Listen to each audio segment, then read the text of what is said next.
It all began so quietly, so insignificantly that no one paid attention. Lorraine and Camilla were two young nurses sharing an apartment in Hartford. Their days were filled with caring for the sick, saving lives, and their nights with laughter, music, and the comfort of simple things. One of those things was a doll, a large, old-fashioned porcelain doll with a cracked cheek and lifeless painted eyes. At first it was little things. They'd leave the doll on the couch and come home to find its head tilted differently. Another time its legs had shifted position. Minor things, laughable almost, until one day the doll wasn't in the room they left it in. It was in the hallway, sitting upright, facing the door. Then it moved again, and again, every time a little farther, a little bolder. They changed the locks, checked the windows, and even left flour on the floor to catch footprints. But there was never any sign of a break-in. No misplaced keys, no disturbed furniture, nothing except the doll. Desperate, Camilla contacted a medium. The woman sat in their apartment, lit candles, whispered things in Latin, and then looked up with somber eyes. She said a child's spirit lingered here, a 7-year-old girl named Annabelle Higgins, who had died in the building under tragic circumstances. She's lonely, the medium said. She saw the doll and felt comfort. All she wants is to be your friend. Lorraine, moved by the story, said what now chills her to recall. She can stay. That night everything changed. The doll began to appear in rooms it was never placed in. Once they found it seated at the dining table, a spoon resting in its lap. Another night, they heard faint scratching on the door, and opened it to find the doll waiting on the other side. It stared up at them. They began to have the same dream, of a little girl standing at the foot of their beds, whispering in a language they couldn't understand. Sometimes they woke with bruises, scratches, or a horrible pressure on their chest, like something was trying to get inside. Terrified, they reached out to the only people they knew might understand, Ed and Lorraine Warren. When the Warrens arrived, Lorraine's voice trembled as she explained everything. Every movement, every whisper, every unnatural thing. Ed listened quietly, and then said with a tone that froze the room, "There is no Annabelle Higgins." The apartment went dead silent. Ed continued, "What you let into your home isn't a child, it never was. It's something inhuman, something demonic. It used your kindness. It used that doll. You invited it in." The nurses stared in disbelief. "Spirits don't possess objects," he said. "Demons do. And they don't want things, they want people." At that moment, the lights flickered. The doll, still seated in the corner, slowly tipped its head to the side. The air turned cold. The shadows grew longer. Lorraine Warren clutched her cross tightly. "You gave it permission," Ed said, "and now it wants to take more." The Warrens took the doll that night, locking it in a blessed glass case at their occult museum, never to be touched again. But some say, if you stand close enough to the case, you can still hear scratching from the inside. After everything Lorraine and Camilla went through, the Warrens knew exactly what had to be done. They called the church. A priest arrived with holy water, rosaries, and scripture, blessing every wall, every shadowed hallway, every breath of that cursed apartment. The doll, the vessel that the inhuman spirit had used, was sealed away, locked inside a blessed glass case in the Warrens' artifact room. "Whatever was oppressing that apartment," Ed said, "is no longer with them. It should have been over. But evil doesn't die." Several weeks later, in the countryside of Rhode Island, another family was settling into a large, aging farmhouse.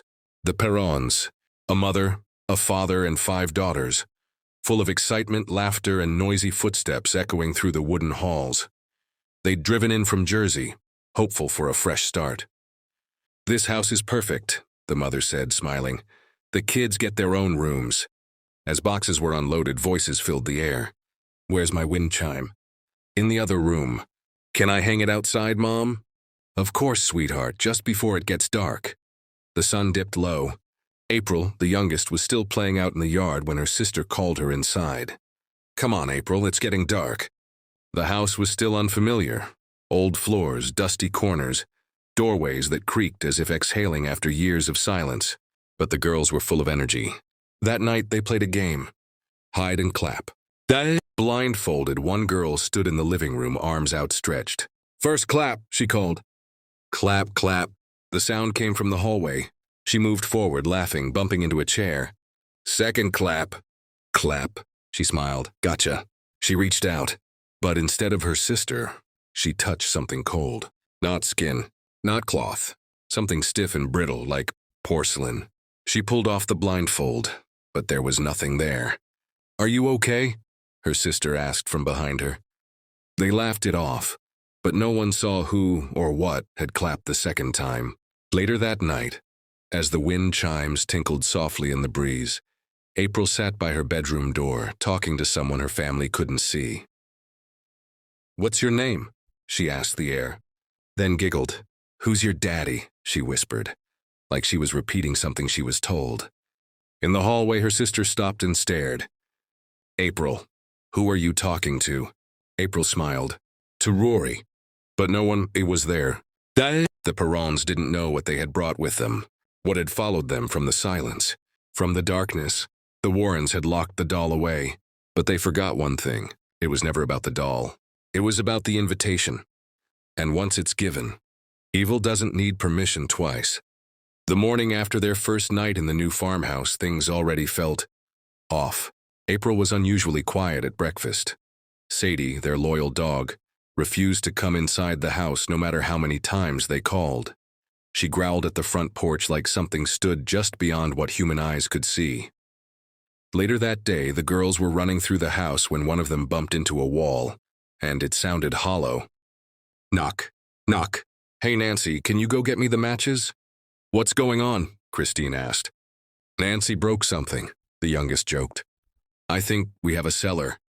The father, Roger, returned just as the girls found an old rope hanging from the wall.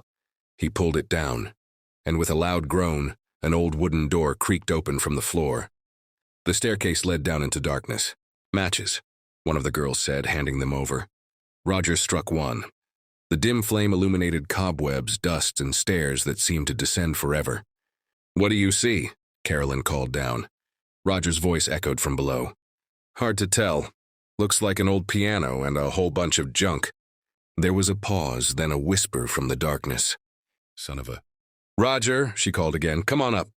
Roger climbed back up, his face pale but unreadable. I don't want any of you girls going down there, he said. Then he tried to laugh it off. Hey, at least we got extra square footage. The door to the cellar was shut, but something had already stirred awake beneath them. That night, Sadie wouldn't stop barking, chained outside near the tree line. She howled into the empty yard like she was warning them, or begging them to listen. I don't know what's wrong with her, Carolyn said. She wouldn't come in all day. She's fine, Roger replied. She's on a chain. Nothing can get her. They went to bed. The next morning, Carolyn rubbed her arms and looked around the cold kitchen. It's freezing. In the hallway, Christine wrinkled her nose. My room smelled awful last night, like something died. Is it still there? Carolyn asked. Christine sniffed the air and shook her head. No, it's gone. Roger was already in the cellar, digging through the shadows. The place was packed with old furniture, crates, and dusty sheets draped over forgotten objects. It looked like a museum for the dead. What are we going to do with all this stuff? Carolyn asked, coming downstairs. Roger was wiping his hands on a rag. I figure we should go through it. Some of it might be worth something. Looks like junk the last owner didn't want, she muttered. Yeah, well, it's ours now. As Carolyn turned to go back upstairs, Roger called out, I'm going to see if I can get this furnace working. That'd be nice, she replied. It's freezing. She climbed back up the stairs and didn't notice that. Behind her, something moved slightly under one of the sheets. Not much, just enough to breathe. They thought it was just an old house. Creaks, cold rooms, strange smells. But underneath the floors, in the quiet dark, something was waiting, and it had finally been unlocked. The sun had barely risen when Carolyn stepped outside. Rubbing her arms against the morning chill, Sadie, their dog, hadn't barked all night. She called her name softly. No answer. She turned the corner and screamed. Sadie lay still beneath the tree, lifeless, eyes wide open. Something had silenced her. Inside, Christine greeted her father with a sleepy good morning. Dead, and handed him a roll of tape. Roger was fixing boxes, distracted by the broken clock in his hands. It's weird, Carolyn said. This clock stopped at 3:07. So did the one in the hallway. Roger looked up. Probably just got knocked around in the move. But Carolyn pulled up her sleeve. There was a dark bruise on her arm. Speaking of knocked around, what did you do to me last night? Roger stared at it.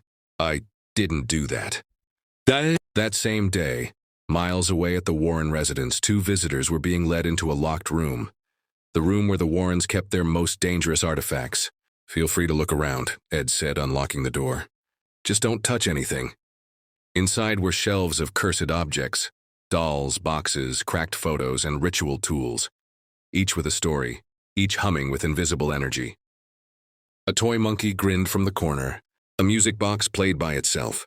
Everything in here, Ed explained, has been taken from real cases. Every object is either cursed, haunted, or used in dark rituals. Why keep them? One visitor asked. Why not destroy them?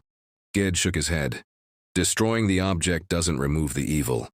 That's just the vessel. Sometimes it's safer to keep the genie in the bottle. Then came the question. Is the Annabelle doll here? Ed paused, then nodded. Right this way. He led them to a glass case.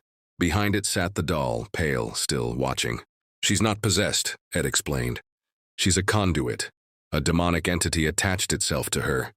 Strong, intelligent, manipulative. How do you stop them from attaching to you? The visitor asked. Precaution, ritual, faith. Ed's eyes grew cold. But sometimes, even that's not enough. In the next room, Lorraine found her daughter Judy playing too close to the artifact door. Judy, what did we tell you? The child looked up, her face innocent. But the air around her wasn't. Did you touch anything? Ed asked. No, she whispered. They sent her upstairs. But Ed looked back toward the sealed room. Something felt off. That night, Carolyn lay awake. The house groaned. The wind howled. And at exactly 3:07 a.m., her bedroom door creaked open on its own. Footsteps padded across the wooden floorboards. Then silence. She held her breath. From the corner of the room, she heard a faint, wet whisper. Mommy. She turned. No one was there. Just the cold. And something watching. That evening, the Perron house was warm with the noise of dinner preparation. After all the strange occurrences, the family tried to return to normal, laughing, teasing, and ignoring the way the air felt heavier after sunset. April, ever defiant, twirled into the room wearing one of her mother's old necklaces. I'm wearing it to dinner, she declared proudly. No, you're not, Carolyn said with a smirk, gently taking it from her hands. There you go. In the other room, Roger returned from town, brushing dust off his sleeves. Carolyn looked up. How'd it go? She asked. Roger smiled faintly. Well, I think the journalist might actually write a positive article about the case. Carolyn raised her eyebrows. A non-skeptic? That's a pleasant change. They shared a quiet moment. But the laughter faded quickly as Roger noticed Carolyn looking down, her fingers trembling just slightly as she stirred her tea. Stop blaming yourself, he whispered. No sugar, she replied absently as if to herself. I'll be right back. Upstairs the girls were playing again. Hide and seek, soft giggles behind closed doors. Nancy and Christine were in the bedroom, whispering about ghosts and scaring each other like siblings do. Suddenly, Christine jolted and kicked her legs beneath the bed. Not funny, Nancy, she said. Nancy blinked. What? Stop grabbing my foot. Nancy tilted her head. I'm over here, she said slowly. Christine sat frozen. Both of them stared at the space beneath the bed. Nothing moved. But Christine's voice trembled. I swear something just touched me. Nancy leaned over the edge, slowly pulling up the blanket. Nothing, just dust and darkness. Downstairs, the clock ticked past 3 a.m., and somewhere in the hallway behind the wall, a whisper echoed that no one heard, a whisper that didn't belong to any of them. I was just playing,